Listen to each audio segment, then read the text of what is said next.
C'est horrible de dire ça, comme ça, c'est horrible. Je sais. Le drama attire les gens de toute façon.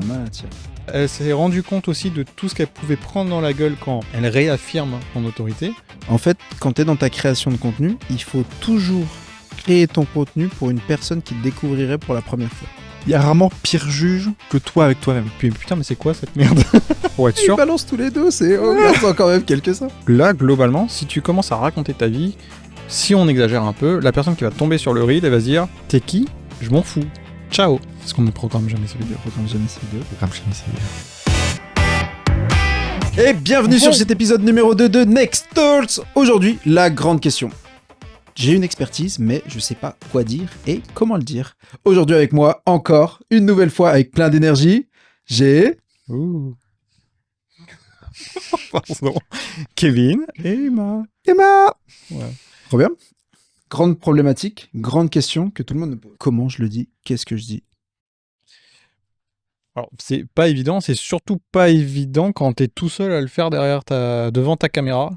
Alors déjà, ça c'est horrible parce que en fait, il y a un truc avec l'objectif, c'est t'as l'impression que tout ce que tu vas dire est ultra cristallisé et que du coup, le fait que tu parles à quelque chose où t'as pas de réaction, t'as pas de regard, t'as pas de truc, c'est très très dur parce que t'es seul avec toi-même et en plus d'être seul avec toi-même, donc d'être dans un format un peu robotisé, bah, t'es le propre juge de ce que tu dis. Tu sais pas si c'est intéressant et en fait tu vas, je pense, même inconsciemment trier des trucs qui pourraient être très très pertinents, mais tu vas peut-être te dire non mais ça on s'en fout, non mais ça les gens ils savent, etc. Et en fait tu vas aller sur des trucs qui te paraissent ultra pointus, mais t'as peut-être pas le bon jargon, t'as peut-être pas... Enfin c'est l'enfer de le faire tout seul. Il y a rarement pire juge que toi avec toi-même. Oui, Ça c'est atroce. D'autant plus que quand tu fais ce genre de contenu, derrière, tu dois te regarder pendant des heures, vu que tu fais ton montage, tu reprends tout en boucle et tu te vois, toi, non-stop, c'est l'enfer sur Terre. En fait, la logique, c'est que souvent, comme tu es expert de ta thématique, ça t'arrive très souvent d'en parler.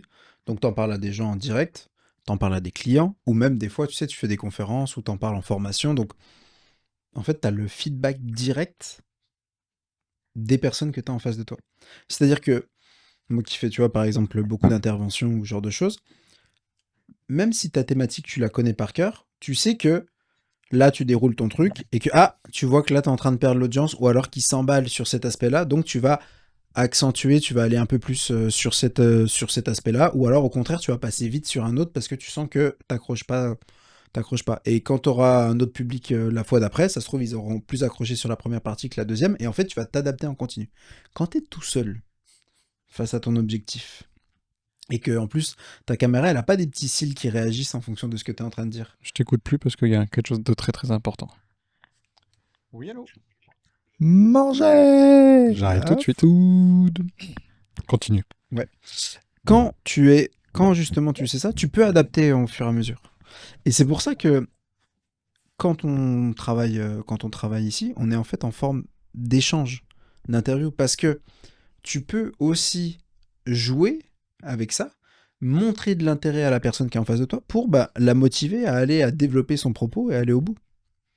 De la même manière que si je fais juste ça, et Emma, tu sais que c'est à toi de parler, quoi. Exactement, c'est à moi de prendre la parole. Et j'aimerais juste ajouter un petit truc. Il y a aussi le fait que quand tu fais des conférences, ces choses-là, et que tu as l'impression de répéter très souvent les mêmes choses, au moment tu te dis, ok, les gens ils ont compris, si je continue de le répéter, c'est redondant, ça n'a plus aucun sens. Alors que, de un, la redondance sur Internet, c'est primordial. Il y a un truc qu'on aime bien dire, c'est que les gens sur Internet n'ont pas de mémoire. Si je te dis, raconte-moi, est-ce que tu as été sur ton téléphone ce matin? Est-ce que tu as regardé un Reel? Est-ce que tu as été sur Insta?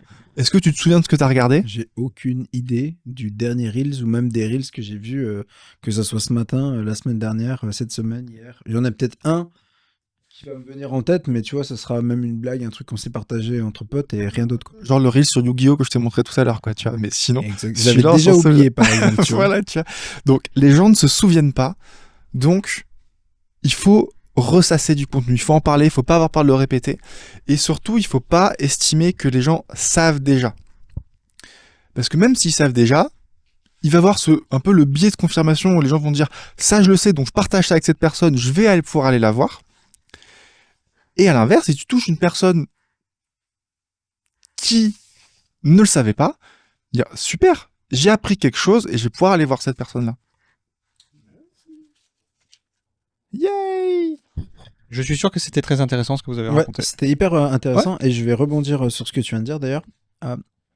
Sur le fait de répéter, oui, certes, les gens oublient. Mais il y a une autre réalité, c'est que même si tu répètes 1000 fois la même chose, en fait, quand tu es dans ta création de contenu, il faut toujours créer ton contenu pour une personne qui te découvrirait pour la première fois. C'est-à-dire que tu as des personnes qui vont te suivre depuis 6 mois, mais la chose que tu vas dire dans cette nouvelle vidéo, elle doit être faite pour une personne qui ne te connaît pas. Et en même temps, il faut qu'une personne qui te suit depuis 6 mois, qui regarde toutes tes vidéos, toutes tes stories, qui sait absolument tout, qui sait qu'on est en train de bouffer des sushis là maintenant, eh ben ça lui parle également. Et c'est ça toute la difficulté, c'est parce que il faut être un peu sur des... C'est pas tomber dans la vérité universelle, c'est pas ça qui est intéressant, mais c'est d'être dans un propos qui va pouvoir accrocher émotionnellement, intéresser foncièrement une personne qui ne t'a jamais vu et qui découvre ton propos pour la première fois. Donc, si tu utilises un jargon qui est ultra technique, si tu fais comme je l'ai dit dans la dernière vidéo, ou que tu fais ce genre de choses, tu passes à côté. Ou si tu te perds dans un discours qui est 100% commercial parce que tu as un produit à vendre, c'est pas ça qui fonctionne, qui est intéressant. En fait, de notre point de vue, en tout cas, nous, ce qu'on fait à l'agence, je suppose que vous l'avez pas abordé, vous me le dites au cas où, c'est que... Ok, voilà. Bon appétit. Non, c'est que, justement, là, je rebondis sur le fait de discours commercial. Pour nous, le but, c'est que, à travers les vidéos, tu inspires... Le premier truc à inspirer, c'est de la confiance. C'est tout. À la limite, jamais tu évoques les sessions, de ce que tu fais, le service, etc. C'est de la confiance, parce que après, ça te donne un taux de conversion qui est ouf, en fait. Typiquement, moi, si je reprends les chiffres, on a des clients, il y en a une qui nous a dit, pas plus tard qu'avant-hier, qu'elle avait 87% de closing, un truc comme ça. Voilà. Plus de 80% de closing depuis qu'elle fait des vidéos, et que les gens lui disent pas besoin de vous présenter, je sais qui vous êtes. Mais ça prouve quand même bien que, ok, les gens ont compris ce qu'elle fait parce qu'ils sont allés chercher ensuite, mais de voir les vidéos d'elle 2, 3, 4 fois par semaine, en fait, t'as tellement confiance en cette personne que ce qu'elle a à te vendre, t'es déjà convaincu parce que tu veux travailler avec cette personne. Donc en fait, c'est vraiment une question simplement de positionnement et de ce que tu dégages et de qui tu es, donc l'authenticité, on en a parlé dans le premier épisode, et la façon dont tu vas en parler, t'as pas besoin d'aller dans un discours commercial parce que si les gens ont confiance en toi ou sont raccord avec qui tu es et ce que tu véhicules, derrière, ils s'achèteront, quoi. Et je rebondis là-dessus parce que ce que tu viens de dire, c'est un biais cognitif aussi humain, qui est le biais d'exposition. Je sais pas si vous connaissez. En fait, le biais d'exposition fait que plus tu vas être exposé, donc régulièrement à une information, plus cette information va te paraître vraie, plus tu vas avoir confiance, et plus tu vas en fait être sensible à cette chose-là, et avoir de l'affect positif envers la chose avec laquelle tu es exposé. C'est pour ça que Coca-Cola, McDo, tout ce que tu veux, continue encore de faire de la publicité et de le voir partout, alors qu'ils en ont plus besoin. Donc t'es pas à l'aise avec ça. T'as une image positive de... Moi, j'ai une image extrêmement positive de McDo et Coca. Tu peux, de la marque, tu vois, de la marque est hyper positive pour moi. T'as tous les éléments derrière, mais c'est des marques qui, il y a des enjeux politiques autres, mais on va pas aller là-dessus. C'est vraiment sur... C'est pas le but. C'est vraiment juste... alors, je vais te donner un autre exemple. Non, mais Le ça reste fait- des marques incroyables qui, en fait, sont mondialement connues, etc. C'est ça qu'il faut retenir, c'est qu'en même temps, C'est que... la manière dont ils l'ont fait, ça fonctionne, ça a fonctionné. Et Et que... maintenant, tout le monde les connaît. Si je te demande de citer une chaîne de fast-food, bah, si McDo sort pas, c'est qu'un souci. Est-ce C'est que tu veux pas le faire. Ouais, tout à fait. Mais même sans parler de ça, c'est que dans le biais d'exposition, je veux dire, si on va prendre Coca-Cola, il fait très chaud. Dans ta tête, Coca-Cola, ça te rafraîchit. Ça, c'est un biais d'exposition. Alors qu'en fait, c'est une boisson sucrée, t'as juste envie de boire de l'eau après que t'aies bu du coca.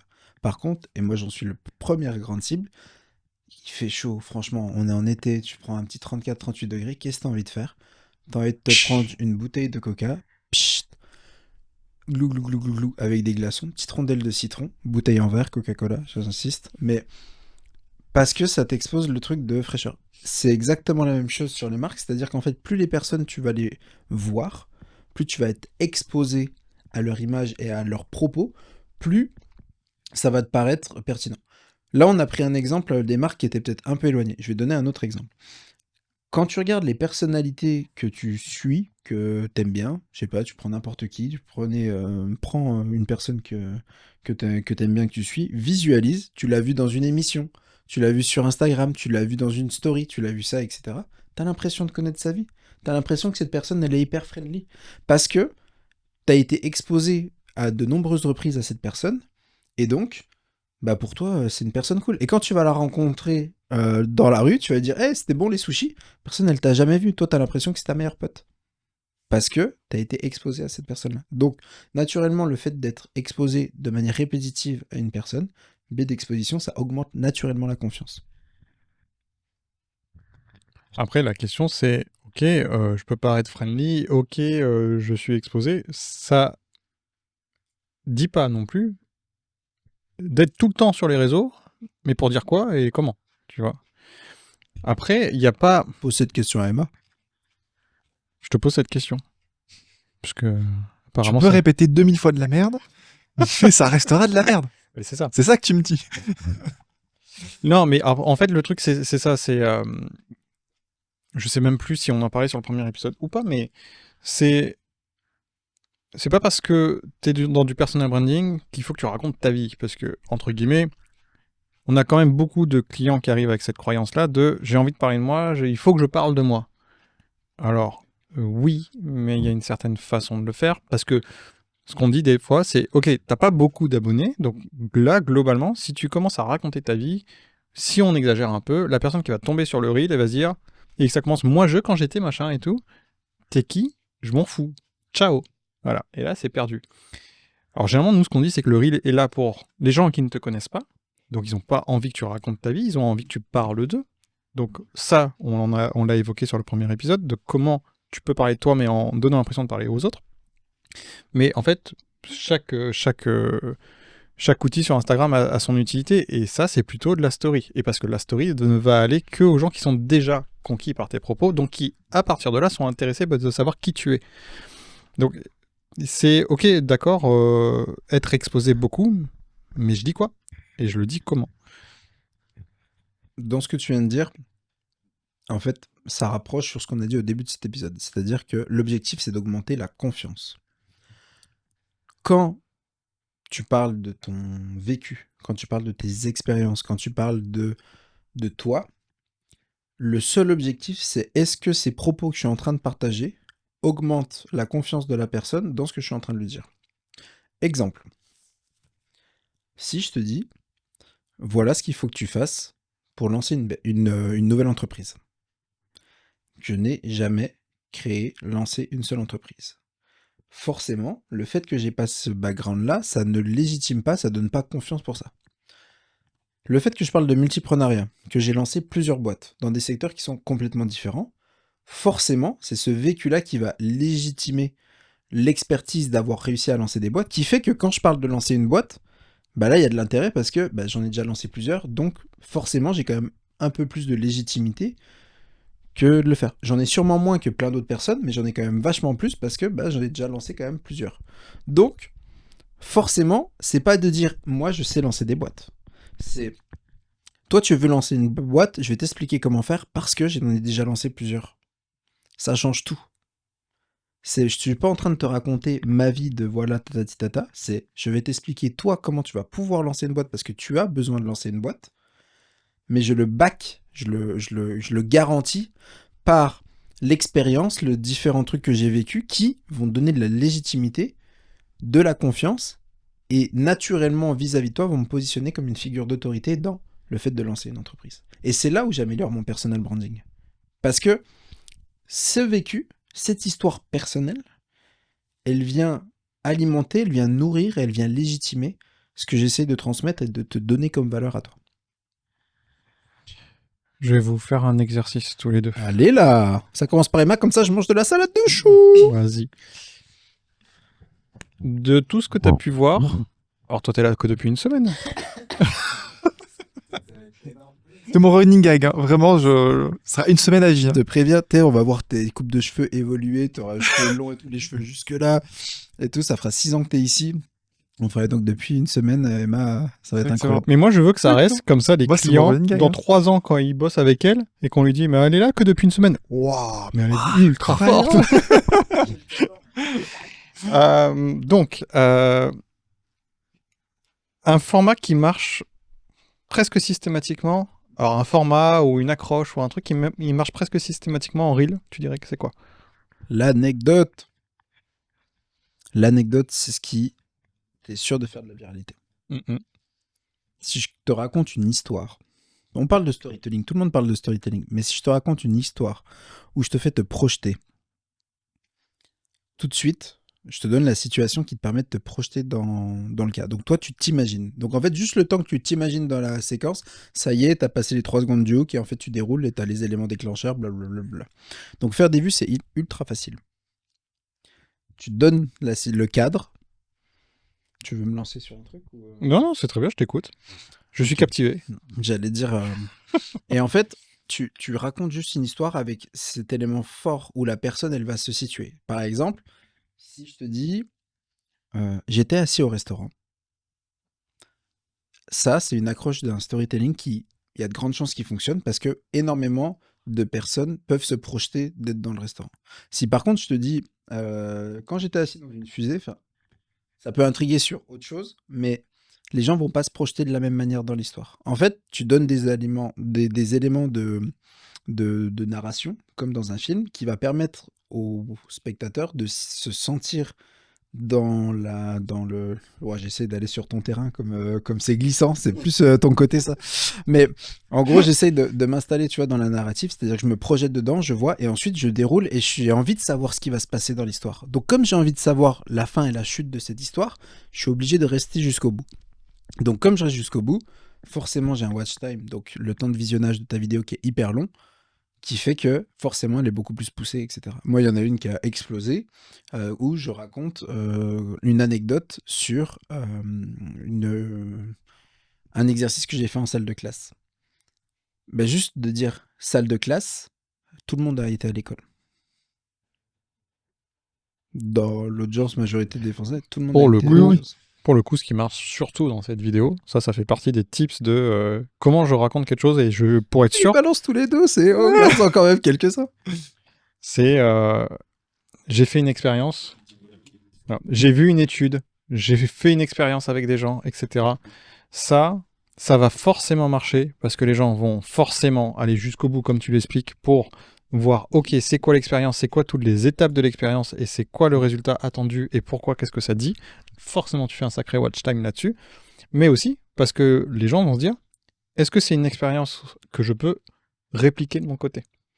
Donc en fait, tu leur donnes aussi un truc qui les concerne, qu'ils vont pouvoir, eux, appliquer et éventuellement refaire l'expérience. Et en plus, tu l'avais poussé encore plus, si on joue encore sur les autres éléments, parce que tu avais dit, raconte-moi cette expérience qui s'est super mal passée. Alors qu'en vrai, elle s'est très bien passée, cette expérience. Mais dans l'angle sur lequel elle s'est passée, forcément, tu as envie de dire, attends, comment ça s'est mal passé? Je veux connaître le truc. Il n'y a pas eu un blessé dans ton truc, Il n'y là? a pas eu un blessé, il y a Ah. quelqu'un qui est tombé de sa chaise, qui s'est fait arracher son siège par un autre élève. Mais ça s'est pas super mal passé, tout le monde en a rigolé, tu vois. C'était pas... Mais si je te dis, ouais, j'ai fait une expérience où on s'est bien marré. En vrai, si, ça peut marcher aussi. Mais, mais je veux dire, tu l'as accentué. Non, mais c'est en toi qui fait- l'avais amené en l'accentuant. Oui, mais Non, tu mais pourrais dire, j'ai une expérience où on s'est bien marré parce qu'il y en a un qui est tombé de sa chaise. Bon, ok. Fin de l'histoire. Ou alors, Aux j'ai fait une F-tiers. expérience qui a failli mal tourner parce Là, qu'il y en a ça un qui change. aurait pu se blesser. Et là, ça change tout. Le drama attire les gens, de toute façon. hein. Vraiment attire. Mais bon, c'est lui qui me l'a posé. Ça, la question. Mais c'est qu'il fait très bien son métier. Il fait très bien son métier. Tu verras aussi que dans cette logique de qu'est-ce qu'on dit, comment on apporte les choses, etc., c'est là où vient aussi tout le travail de l'audit. Donc, on a des questions qui sont là pour comprendre les objectifs, la cible, etc., pour savoir, ok, on parle de quoi et comment, et des questions qui sont détournées pour comprendre un peu la personne.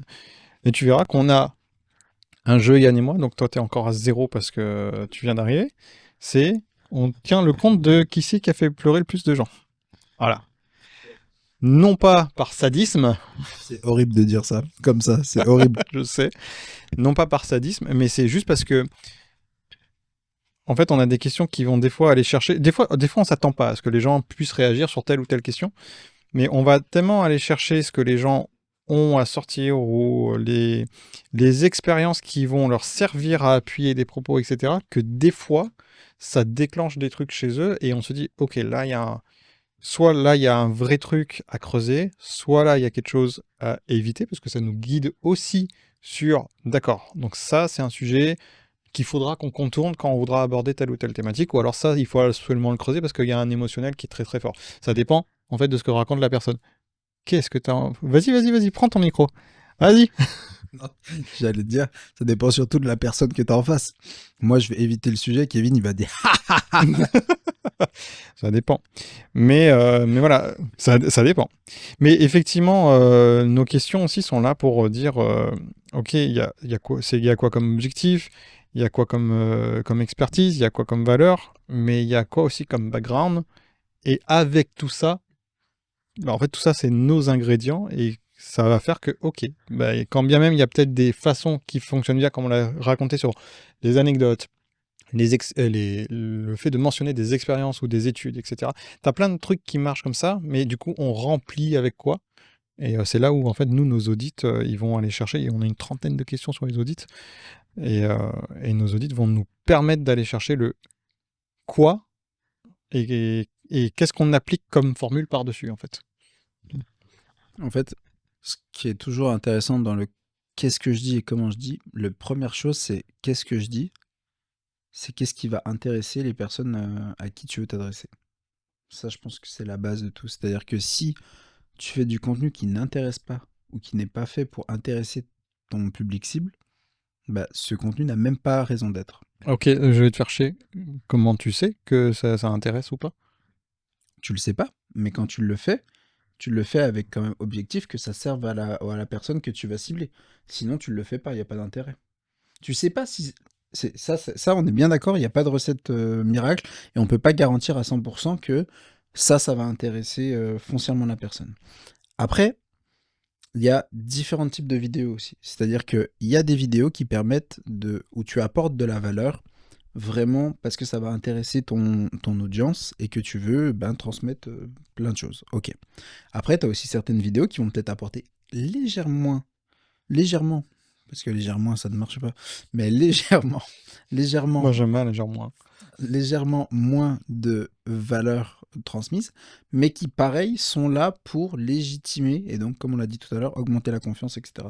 Donc, en fait, c'est aussi ça le switch quand on veut devenir une figure d'autorité, c'est pas seulement de faire de la visibilité. Sinon, tu prends des petits chats, franchement, c'est facile. Tu prends une vidéo de petits chats, faire des vues, c'est ultra simple. Faire ce qu'on a dit, faire des vues avec une histoire d'anecdote, etc., c'est ultra simple. Bah, Ultra simple. justement, t'as fait énormément de vues sur cette vidéo, ça t'a pas ramené beaucoup d'abonnés. Ça m'a pas ramené énormément d'abonnés.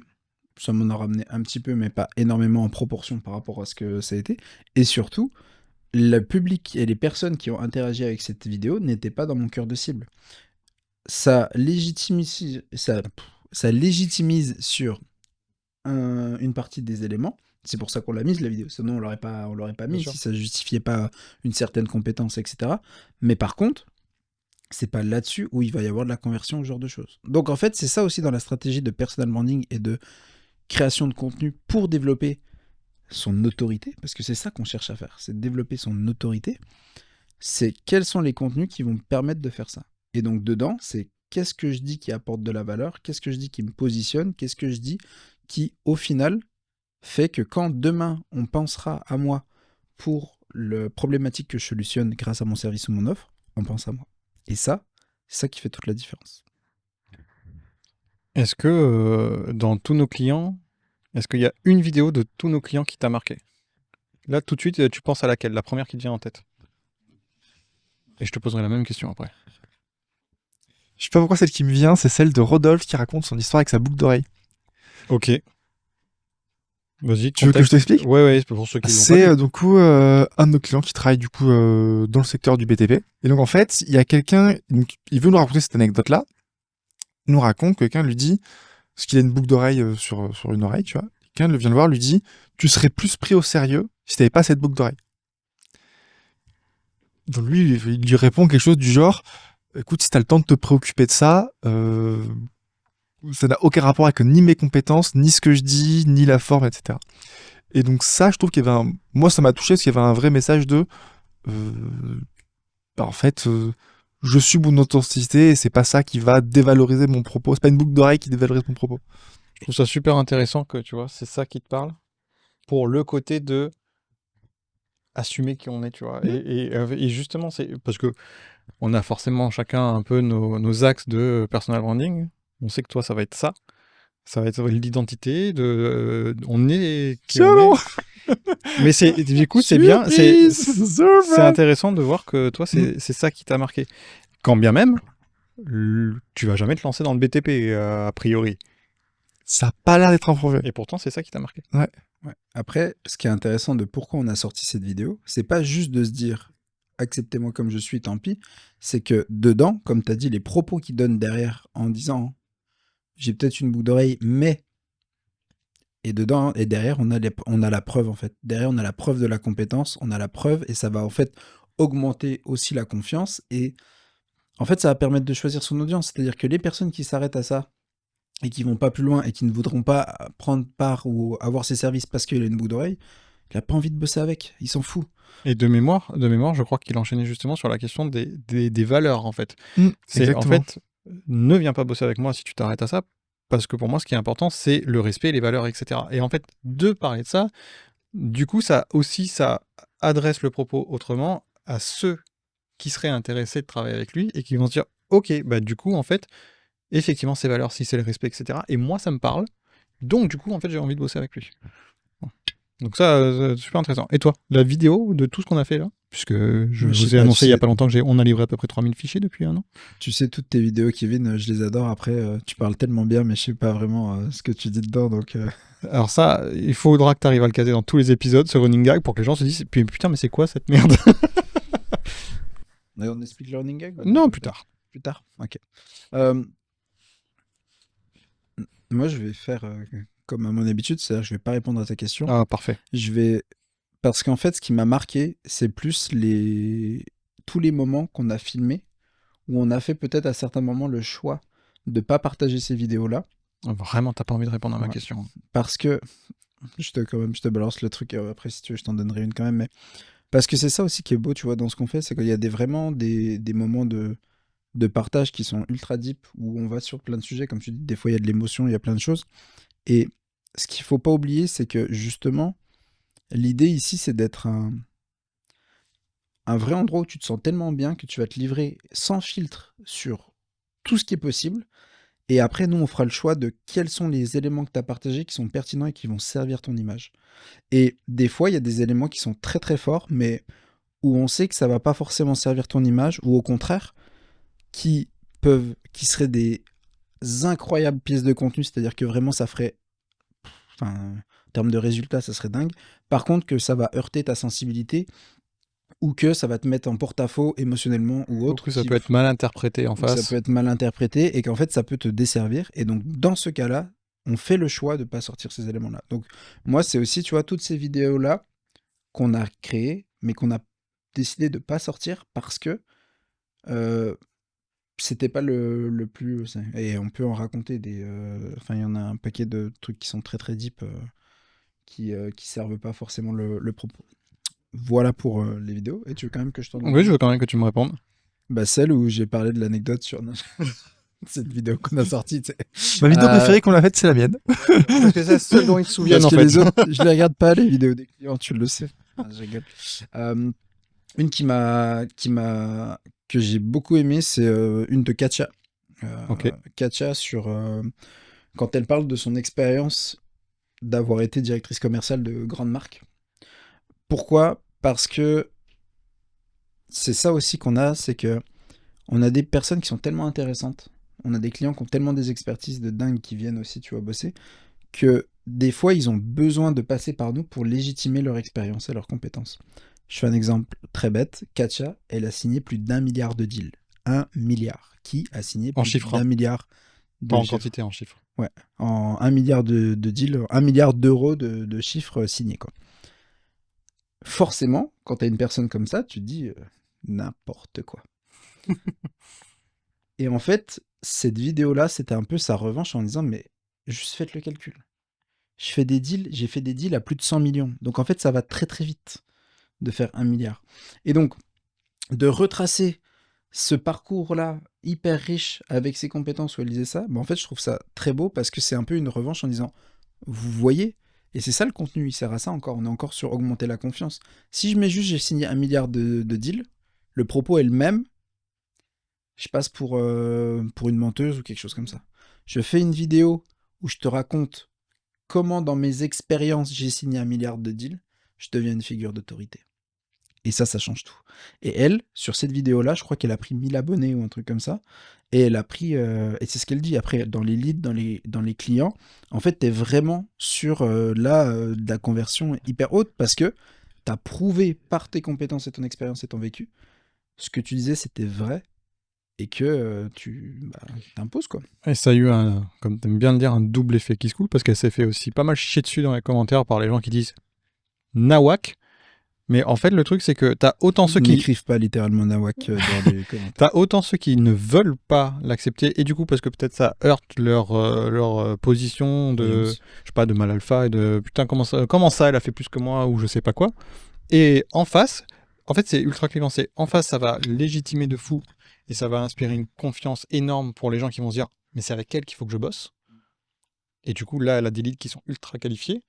Et en même temps, eh ben, tu pourras pas couper à tous ceux qui vont refuser de l'admettre et de dire non, mais c'est du bullshit. Eh ben, tant pis. Et en fait, tu es obligé de sacrifier une partie de. Tu es obligé de sacrifier tout entre guillemets, Ceux avec qui t'aurais jamais eu envie de travailler. Voilà, merci. Donc, elle a eu ça, elle s'est rendue compte aussi de tout ce qu'elle pouvait prendre dans la gueule quand elle réaffirme son autorité. Mais parce qu'elle nous a dit qu'elle l'a eu sur ça, elle l'a eu sur une autre vidéo aussi où justement elle disait, enfin elle explique. Elle l'a pas trop eu sur celui-là, hein. Elle l'a eu surtout sur la vidéo où c'était le mec qui essayait de lui faire à l'envers. Ah oui, voilà. Mais en fait voilà, ça fait quand même ressortir soit des gens qui peuvent être ultra convaincus, soit des gens qui vont refuser de croire quoi que ce soit. Et ça me fait une transition, sauf si Emma tu voulais rajouter quelque chose, mais ça me fait une transition qui est assez intéressante, c'est que même dans la manière dont tu crées du contenu, tu sais, sur le comment le dire, comment je parle de mon expertise, comment je parle de ce que je sais faire. Tu sais, on entend souvent qu'il faut être clivant, que ça permet de faire plus de visibilité, etc. Oui, parce que si tu arrives à être clivant, ça permet qu'il y ait des combats dans les commentaires, et donc s'il y a des commentaires, ça génère plus d'interactions, donc ta vidéo est plus visible, etc.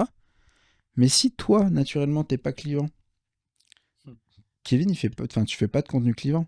Je fais pas de contenu clivant parce que on n'est pas clivant dans la vie. Enfin, on n'est pas clivant. Et en plus de ça, il y a une certaine manière de faire où peut-être que tu n'es pas prêt, justement, aussi à assumer et assurer des propos clivants, ou qui dit clivant dit deux camps qui s'affrontent en commentaire. Donc c'est sûr que ça va te faire découvrir et soutenir par plein de personnes, mais ça va aussi... Faut être prêt à ce que tu vas encaisser en face. Ça, tu peux être aussi encaisser des trucs en face et ne pas être prêt à ça. Donc, ne pas partir sur une typologie de contenu qui va être beaucoup clivant où tu vas te faire éclater parce que t'es pas prêt à vouloir assumer ça. Et c'est pareil, complètement ok. Tu choisis aussi ton type de création de contenu, de ton comment tu vas le dire, en fonction de tes objectifs et de ce que toi t'es prêt à encaisser aussi là-dessus, quoi. Et moi, la vidéo qui m'a marqué. On t'a pas demandé. Non, mais de toute façon, j'avais prévu. C'est une vidéo de Blanche. Étonnant. Mais en fait, je vous écoutais et c'est marrant. C'est vraiment une vidéo qui parle d'identité qui t'a marqué. Toi, c'est une vidéo qui parle d'autorité qui t'a marqué. Et moi, c'est une vidéo où c'est vraiment de l'émotionnel. C'est la vidéo de Blanche où c'est la seule où je lui ai demandé si elle était OK de la sortir. C'est la seule. Et c'est une vidéo où, en fait, On discutait, on faisait les reels, etc. Et puis à un moment donné, il y a eu une digression, une parenthèse, où elle s'est mise à pleurer en racontant un truc. J'ai laissé tourner. Pour le coup, je voulais être sûr qu'elle était à l'aise avec ça. Et je lui ai dit, est-ce que je peux sortir ça? Alors elle me fait une confiance absolue, elle me dit, si tu penses qu'il faut la sortir, sors-la. Et on l'a sorti. Ça a fait pas mal de vues. Elle a eu des abonnés, mais c'était pas le but. C'était vraiment... en fait, c'était une anecdote où elle racontait un truc dont elle a été témoin avec... dans un métro où un mec se comportait mal avec une nana, et en fait ça l'a fait chialer parce que c'est quelque chose qui la touche sur le comportement humain, les valeurs humaines, etc., etc.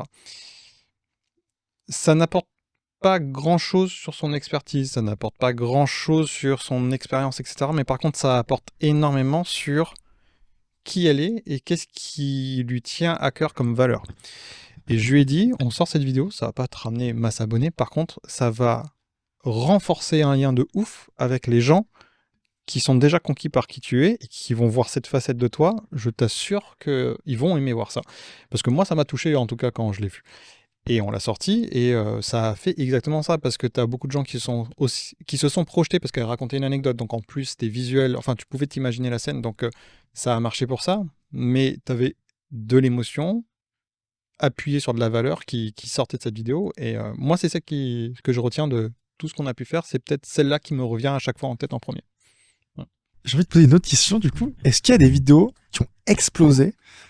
Pourtant, tu t'es dit, ça, je suis pas certain du truc, quoi.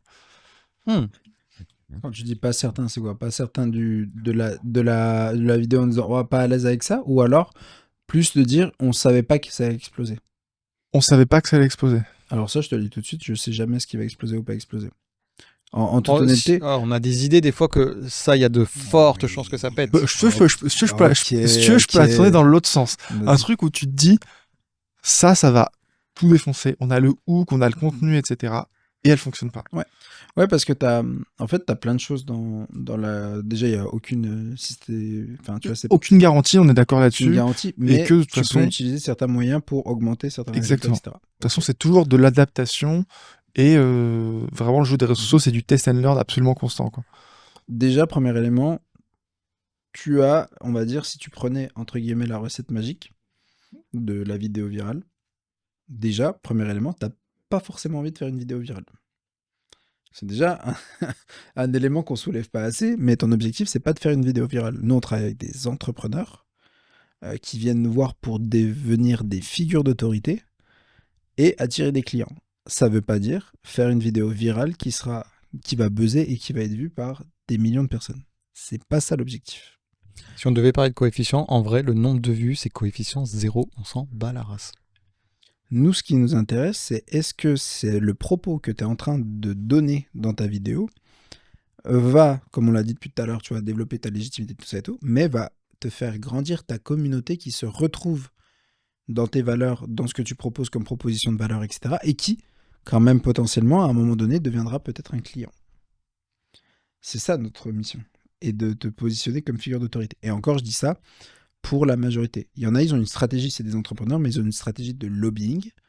Donc, quand tu as une stratégie de lobbying, que tu vas avoir du poids pour de la négociation sur des sujets politiques et autres, là, effectivement, le nombre d'abonnés que tu as est un facteur important. Donc là, effectivement, tu vas aller chercher peut-être un peu plus de viralité. De la même manière, si on prend, parce que on en a parlé dans cet épisode, mais si on prend Rodolphe qui est sur les marchés publics, lui, l'idée, c'est d'avoir une cible assez restreinte, mais qui se reconnaît et qui a de la conversion plutôt facilement. Donc, déjà, toutes les vidéos qu'on produit ne sont pas faites avec un objectif de buzz, viralité, etc. Elles ne sont pas toutes faites comme ça. Bien sûr que c'est toujours ça. En fait, ça flatte l'ego, mais c'est pas la bonne métrique, la vue. La vue, c'est super intéressant. Ça rassure sur la qualité de ce qu'on fait, ça rassure sur l'intérêt de ce qu'on fait, mais par contre, c'est pas forcément la bonne métrique à suivre. Donc ça, c'est un des premiers éléments. Ensuite, pour répondre quand même un peu à ta question, est-ce que tu dis des vidéos, on savait que ça allait popper et que ça n'a pas popé, ou l'inverse? L'inverse, ouais. L'inverse, ouais. Donc des vidéos qui n'ont pas... Non, des vidéos où on s'attendait pas à ce qu'elles pètent à ce point. C'était ça ta question, je crois.